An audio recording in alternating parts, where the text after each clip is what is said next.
Ker vsi ne spoštujejo pravila #ključnik bodi doma, je vlada o polnoči prepovedala zbiranje na javnih mestih. To pomeni, da na določeni javni površini ne sme biti več kot 5 oseb hkrati, razen če gre za družino oziroma člane istega gospodinjstva.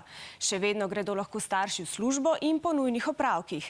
Ne smete pa se zadrževati na igriščih. Virus se namreč lahko prenese tudi prek plezal, toboganov in drugih igral, naprav za fitnes na prostem, zlasti kovinskih in plastičnih. Na Nacionalnem inštitutu za javno zdravje svetujejo, da v tem času plezate po drevesih in deblih. Mi dodajamo, naj ostanejo cele tudi kosti.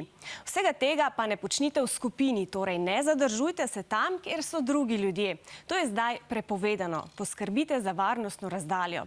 Tako boste sebe in druge zaščitili pred širjenjem koronavirusa. Zdravniki, trgovci, policisti in podobni poklici se stikom z drugimi žal ne morejo izogniti. Zato potrebujejo zaščitno opremo, maske. V zadnjih dneh je bilo slišati več opozoril, da mask primanjkuje in vprašanj, kje jih bomo dobili. Vlada je pred dnevi sporočila, da je naročila 3 milijone mask, ki pa do Slovenije niso prišle. Ker nas, posebej z območij, kjer je okuženih več ljudi, sprašujete o tem, je pojasnilo, kaj se dogaja z maskami, pripravila novinarka, ki jo najbrž že poznate iz poročil za odrasle, Urša Valentič, ki spremlja dogajanje. Očitno je, da je zaščitna oprema v tem negotovem času zelo zaželena in iskana dobrina. Vsi jo potrebujejo, vse države jo iščejo.